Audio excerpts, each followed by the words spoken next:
All right, folks, it's Sunday, so that means you got to be ready for some football. Russ Bliss is joining us from FantasyFootballStarters.com. He's got some studs of the season, folks.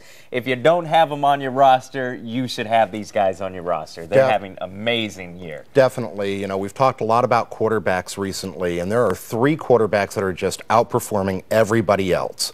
And the first one I want to talk about is Drew Brees of the the New Orleans Saints.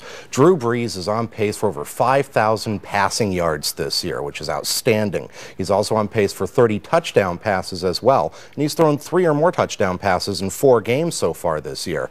So Drew Brees has just been outstanding. And just think, a couple years ago, nobody wanted him. Yeah, a few years ago he was playing for the San Diego Chargers, and that actually leads us to our next quarterback, which is Philip Rivers. Yeah. Philip Rivers of San Diego leads the league in touchdown passes with 19 so far on the season. That's heads and shoulders above everybody else. He's had 5 games with 3 touchdown passes. His yards have been a little erratic this year, but he's still on pace for over 4,000. 4,038 touchdowns, you definitely can bank on that. Now, common thread with both of these guys, they have great running games. Yeah. If you got to establish a running game, if you establish the running game, you can pass. Yes. However, the third quarterback, there's been some question marks about his running game, and that's Kurt Warner of our Arizona Cardinals. An amazing year. He is having a Pro Bowl year for sure. He's been solid this season. He's thrown for over 350 yards 3 times this year. He's on pace for 28 touchdowns. He's also on pace for over 4,800 passing yards. So Kurt Warner definitely is one of these guys that, you know what, you throw him into your lineup every week, and you hope that it's going to be another one of those average weeks where he puts up like 302 touchdowns. Who says old guys can't get it done, huh? Exactly, exactly. All right. Now, a big game today against the Rams, his former team. What do you think that matchup's going to be like? Kurt Warner always enjoys playing against his former team in St. Louis. And usually this game comes down to a field goal, but I think that Kurt Warner definitely has got 300 yards and at least 2 touchdowns, possibly 3 in this game. All right, we're going to stay with the quarterbacks. Honorable mentions, because there are some guys out there who kind of on the cusp. Yeah. Aaron Rodgers from the Green Bay Packers. He's got 12 touchdown passes and 3 rushing touchdowns. Jay Cutler from the Denver Broncos. And a guy that definitely would make the list if not for the injury. Why are you rubbing one it of your in? guys, Tony Romo from the Dallas Cowboys. If not for the injury, Tony Romo possibly would have been tops on the list. You know, the Cowboys really have been failing since the second or third game. They really haven't produced much. I mean, you know, there was a lot of expectation. They haven't lived up to that expectation. But when Romo gets back in there in 2 weeks, should they pick up where they left off, or how do you figure that? I think that they'll definitely pick up where they left off. You know, the addition of Roy Williams at the wide receiver spot to take some of the pressure off of Terrell Owens was a great acquisition for them right before the NFL's trade deadline. The only problem that the Cowboys have is defensively. They've got problems in the secondary. They've got to address those somehow. All right, let's talk Cardinals, because there's kind of a running back controversy going on right now. We're talking Hightower versus Edge out there. Yeah, Edgerrin James so far on the season has more yards than Tim Hightower. And Edge is in the second to last year of his contract. Next year is the last year of the 4-year deal he signed with the Arizona Cardinals.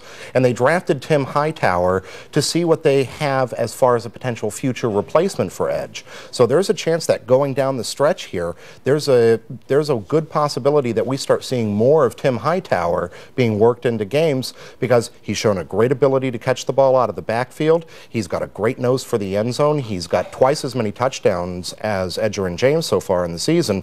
I think you're going to start seeing Hightower getting more and more playing time as we go along. Is that they use them in short yardage at the goal line mostly, right? Yeah, right now Edgerrin James is averaging 3.5 yards per carry. Hightower only 2.7, but he's been their primary short yardage and goal line guy. Yeah. So that's part of the reason why for that. Yeah, and more touchdowns. Now let's talk about the sleeper.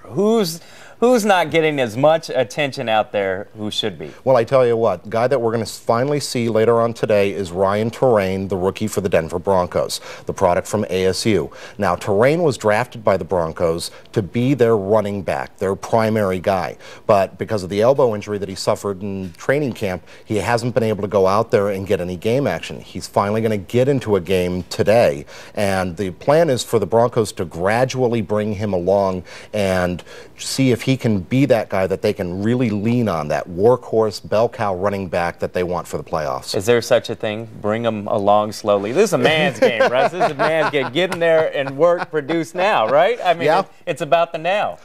Pretty much it is. But Ryan Terrain, the plan is to not overwork him right away because they want to make sure that he's totally back in football shape. He missed all that practice time, so he's probably not up for carrying the football 20 times quite yet. All right, Russ Bliss, thank you very much. Oh, always my pleasure. And don't forget about our fantasy football gift card giveaway that we're doing.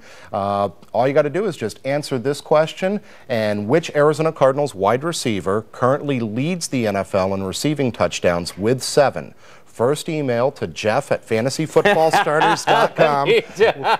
First email to Jeff at fantasyfootballstarters.com is going to get our gift card giveaway package. All right. If you Arizona fans out there don't know this one, you might want to switch teams. All right. Thank you very much, Russ. Always great information. Now.